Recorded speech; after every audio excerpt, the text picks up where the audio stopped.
Okay, so what I wanted to start with is, we talked about sandpaper yesterday, or yeah, I think it was yesterday, and I wanted to make sure that you understand this point about sandpaper. What I'm doing is I'm folding it, and I am going to cut it just by folding it. So never use scissors to try to cut sandpaper. It's very simple to fold it. Now, I'm going to be talking about this machine, which is a palm sander. So when I cut this to fit on the palm sander, I have to make sure that I cut a sheet that's a little bit longer than half, or else it's not going to fit.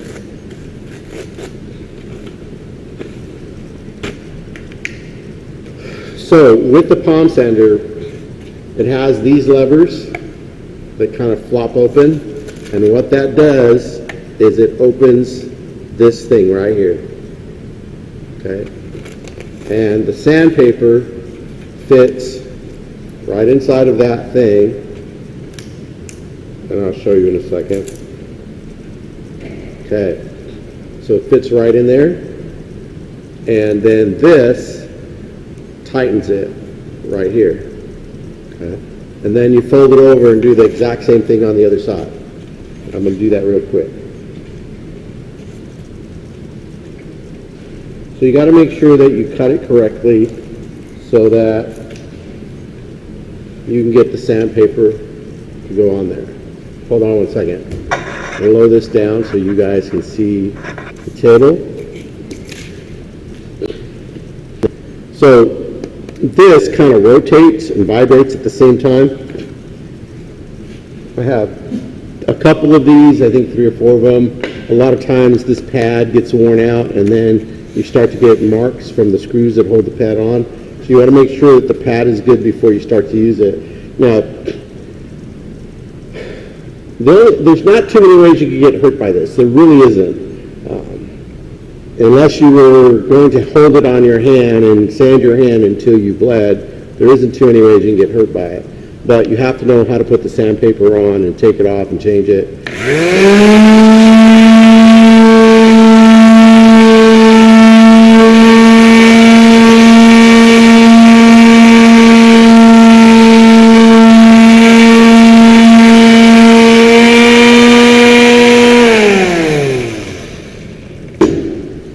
Okay, that right there is with 80 grit.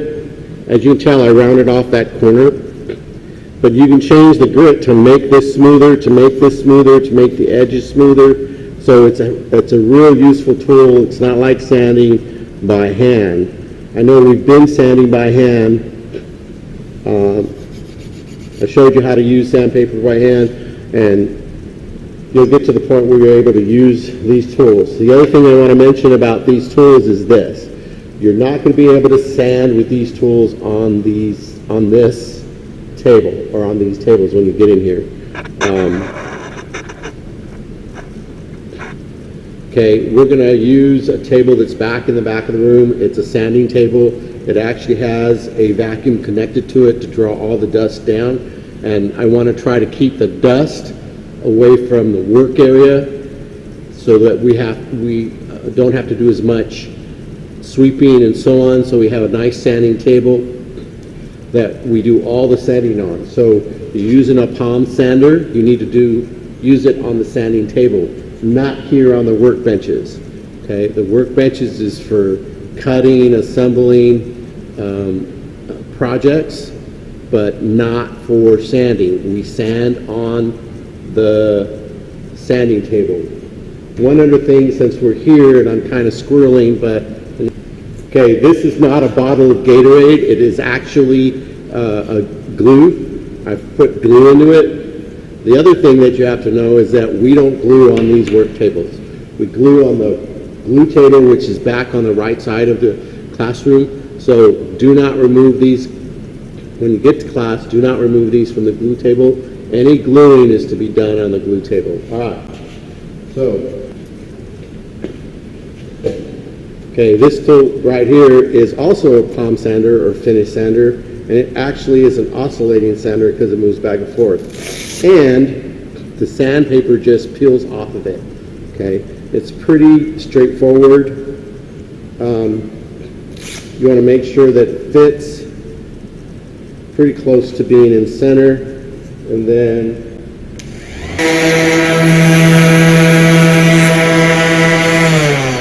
okay, so same thing applies. You can use these at the sanding table, but not at the work tables.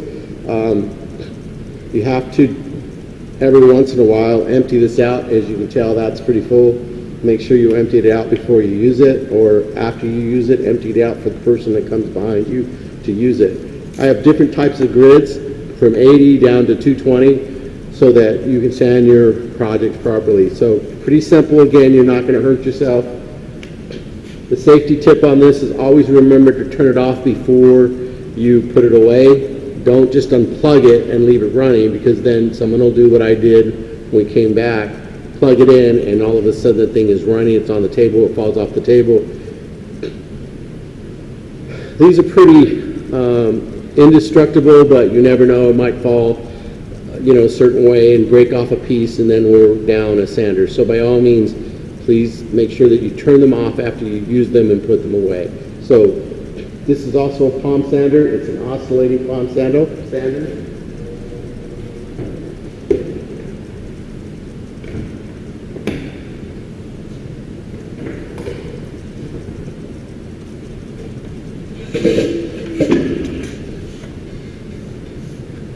Okay, this machine here is a belt sander. Now, the whole thing about this thing is that if you start to turn it on and this isn't clamped down to the table in some way, or it has some kind of a brace next to it, it's going to fly out. So let's just take for example that you're using this over on you need to have something on it so that the board doesn't get away from you. So it's up against this board here, so it's not going to fly out from the table. So you want to make sure, because it'll fly out. I have different types of sandpaper for this also. The trick is to get it on here correctly, and that's just an adjustment that you do on the wheels to make sure it's in the right place. Okay. This is a belt sander. It takes off a lot of material at a time. It's not for finished work. Sometimes when we're doing cutting boards and things like that that we can't take to the big sander, the stationary sander, then we use a belt sander to do that with. It collects a lot of dust. Make sure you empty the dust bag after you use it. Yes. You can't. On the camera, yeah. You can't see it?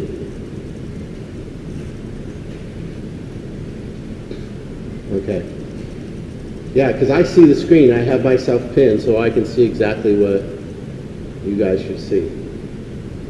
Anyway, I'll keep going. So belt sander is another machine that the only way you can get hurt on this machine is if you do something dumb. Okay? You try to play with it, you try to mess with it, you try to adjust something, that's the way you're going to get hurt.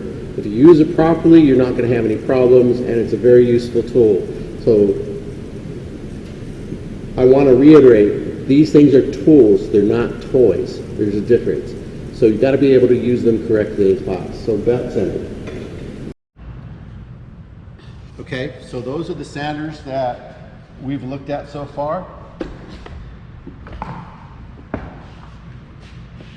The next tool that I want to look at, show you guys, is this, which is a jigsaw or reciprocating saw, is one of the names. Let me make sure it's plugged in before we go. Okay, it's good. All right. So the jigsaw reciprocating saw has a lot of gears in here, and it causes this thing to move up and down. Kind of like the coping saw that we used the other day, because it's going up and down, up and down. This has a chuck that is pretty neat because all you have to do, a blade chuck, all you have to do is that, and the blade comes out, okay? So when you put the blade back in, make sure this is all the way over, and then you need to make sure that, in fact, this blade, it's interesting, okay, that it's all the way in before you let it go, or else it's going to come out. So you got to make sure that it's all the way in before you let it go. This table with an Allen wrench right here, this table will tilt back and forth, so if you need to make an angled cut with that, and the Allen wrench is right here, okay, and that fits inside that bolt, and that's how you take and loosen the table so it goes one way or the other.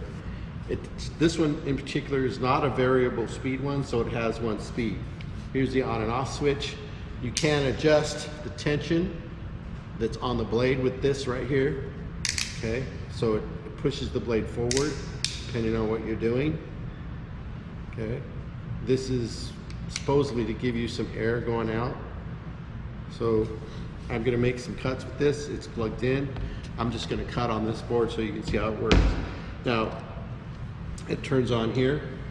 You never want to start with the blade up against the material that you're cutting with because you could grab it and bounce it around. So you always want to start away from your cut. So you have to have a clear line of where you're going to cut. I don't have anything marked. I'm just going to go ahead and cut. Okay, so it turns on there.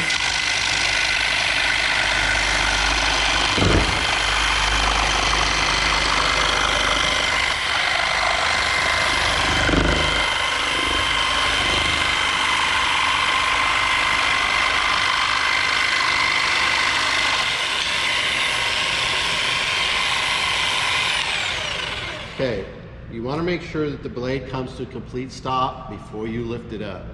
You don't want to lift it up while the blade's still moving because you could hit it on the material and then you have a bent blade. So by all means, when you come to your end of your cut, turn it off and wait till the blade stops moving. Then you can move the jigsaw or reciprocating saw out of the way. So you can tell here that it made some pretty nice curved cuts. So anytime you're working on a project where you need these curved cuts, you can use the jigsaw. We do have the scroll saw, which we'll get to, the bandsaw, which we'll get to, but your second project that you're going to do in class is going to be with portable power tools, which is going to be, you'll see, a lot quicker than using all hand tools. So when you get to class, you have that to look forward to. Okay, have to not tighten it all the way. So there's all kinds of bits that we could use that make all kinds of different edges. Okay. So you can pick out an edge or pick out a certain thing that you're doing with a project and use the router.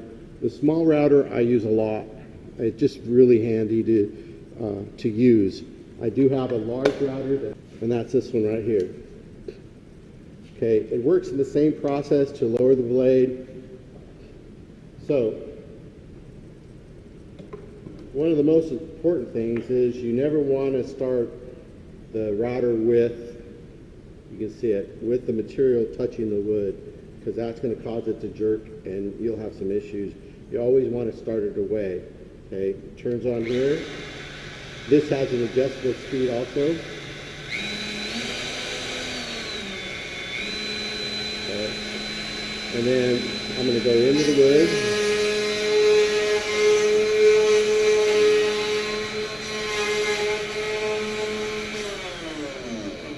Same thing applies when you want to make sure that the blade is off. And that was just a simple cut. I want you to be able to see what it does.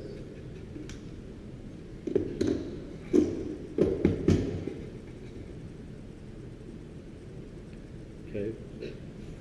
Routers are used a lot of times to do signs, like, you know, if you have a business or if you want to put your family's name out in front of your house, then you could use a router to do that. We do have a router that is a CNC machine. It's computer operated so that you could just do a drawing, do somebody's name, and the machine will do all the work itself. So we do have one of those. but this is very versatile for a lot of things. The one thing I like about this router that we got is it has this mechanism right here, which is a plunge router, okay?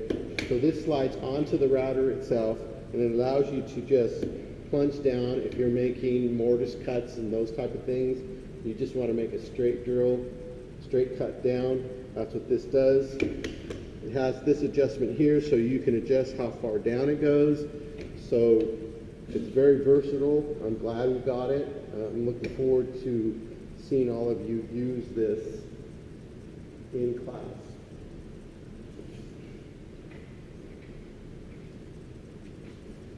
Okay, has a lot of different router bits, different kinds. This one is one that is used a lot. It's an edge bit, so if you needed to straighten out two edges and make them perfectly the same, this is the one that you would use. So there's a lot of different ones in here that are going to be very handy when we start doing projects with power tools. Okay. All right. So today, welcome to class, everyone. I appreciate you guys showing up. Today, what we're going to be doing is going over portable power tools, and I posted.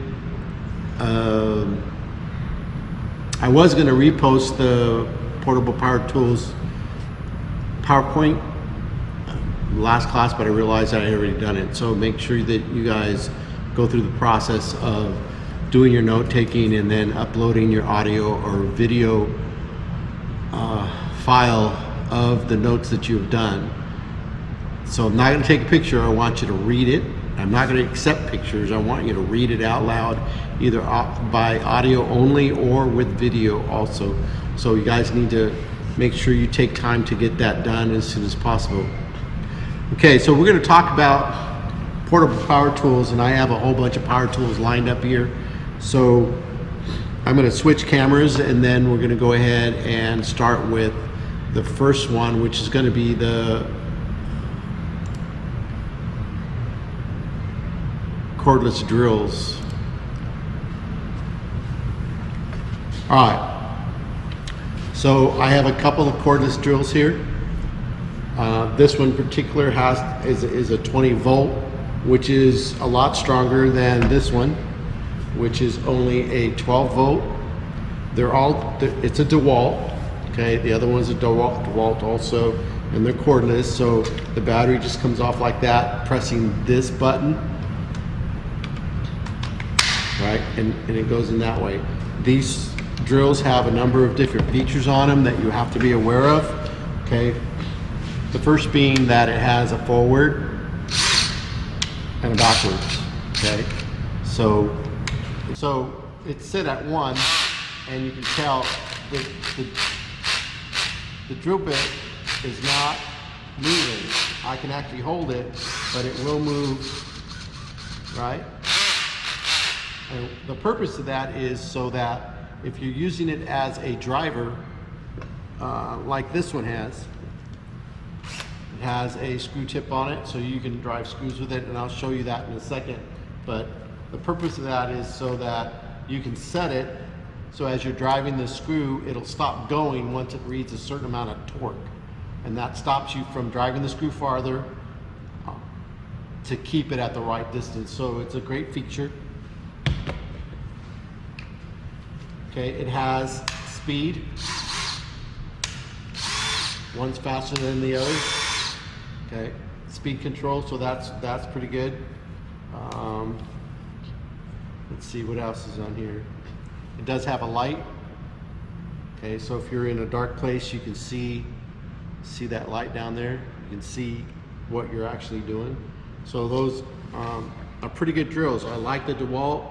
I have one at home. I've dropped this off a ladder. My DeWalt at home, I've dropped it off a ladder, an 8-foot ladder. Nothing happened to the drill, so it still works fine. So quality made product. DeWalt isn't paying me for that. I just like the DeWalt drills. I think they work really well. Okay, so what I'm gonna do is take and drill a hole in this piece of wood and drive a screw so that you can actually see it working or doing its job, if you will. Again, remember that everything we do in this class, you're going to clamp down. You're not going to hold it with your hand. I want to make sure that everything gets clamped down either with a bar clamp, the vise, however you want to do it. First thing I'm going to do is drill a hole with this. Okay, so the main thing that you want to be aware of is that, especially with this spaded bit, and that's what this is called, a spaded bit, only for drilling into wood. You can't use this on metal, only wood. Okay, what happens with this spaded bit, once you get started, if you go in an angle, so unless it's going straight into the wood, I'm going to move this down a little bit. Okay, if I start to go in an angle, it could grab this and then jerk the end or the handle of the drill to one side, and that can really hurt your hand, your wrist. The good thing about it is this doesn't have a cord. In the past, with older drills that had cords, that could happen, you know, if you're making a hole and it binds up in there, and then it starts to go, and then the cord gets wrapped up around your hand. So that's a good thing, is that this doesn't have a cord. So you want to make sure that you can do it sitting down, but it's probably better if you're standing up and you're using two hands. I got one hand on top. Okay. Make sure it's going clockwise. And I got to change this.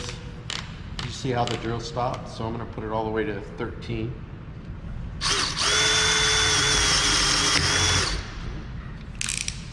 Make sure it's tightened all the way.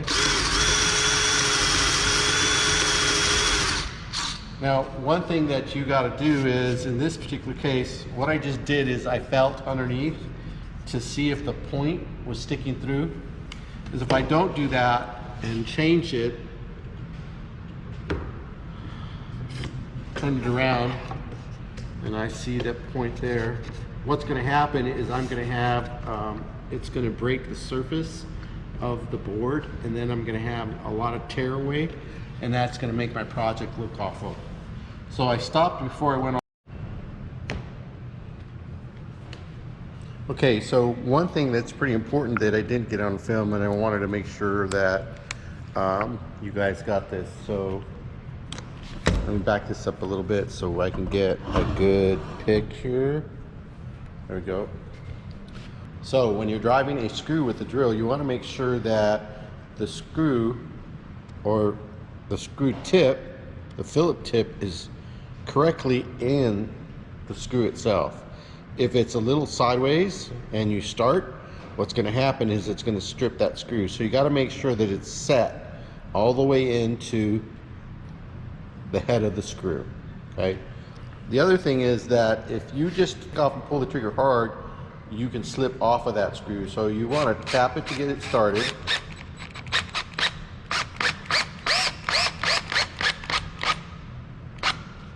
Okay, and that way it'll go in.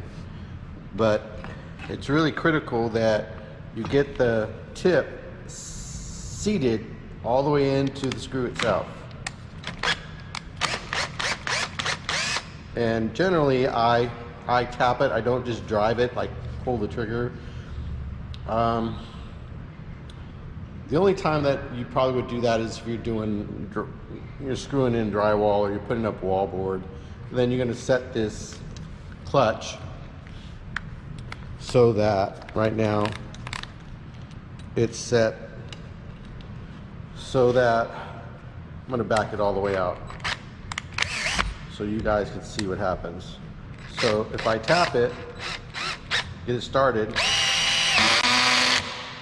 okay, so you set the clutch and that keeps it from driving it any farther. Once it reaches a certain amount of pressure,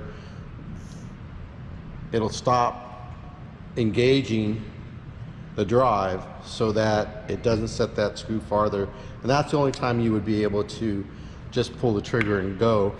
And most of the time that's only when you're, again, hanging drywall or you're doing a lot, laying down flooring or something like that, where you're worried about the quickness of what you're doing. Okay, so I tried to get this on camera and it didn't come out, so that's why I'm shooting this again. I just wanted to make sure that when you're drilling holes with, especially this type of bit, which is a spaded bit or flat bit, you want to make sure that when you're cutting, you're not in an angle, unless you're purposely trying to make that angle.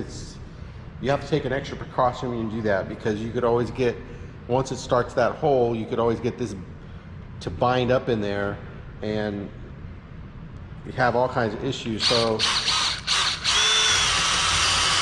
you want to cut slowly at the beginning to allow the bit to cut. If you just try to force it in there, you're tearing, you're not actually cutting.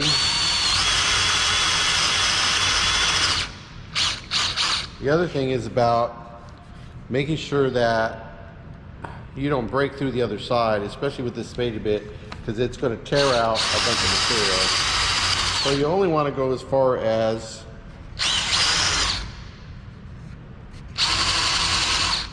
where the tip comes through. And once that tip comes through, you want to flip it over so that you don't get a lot of tear out from the bit itself, because it will do that.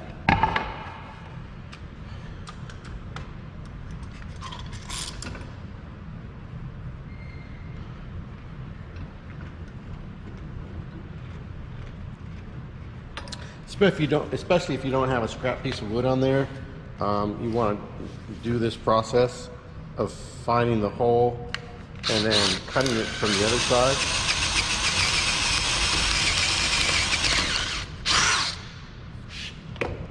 Okay, that way you don't get quite as much tear out, and we have some there. The other way to do that is when you're cutting, you could go all the way through by putting a scrap piece of board underneath it. Just lower this down so you can see that. So I actually have this scrap piece of board underneath it here, and you would clamp that and then drill through this and then avoid the tear out on your project. So very important. Now, if I was to start cutting and then I angled the bit a little bit, then that's where I'm going to have a problem. It's going to jerk and catch it. So you want to make sure that you're going in straight. You're following the hole at all times. Okay?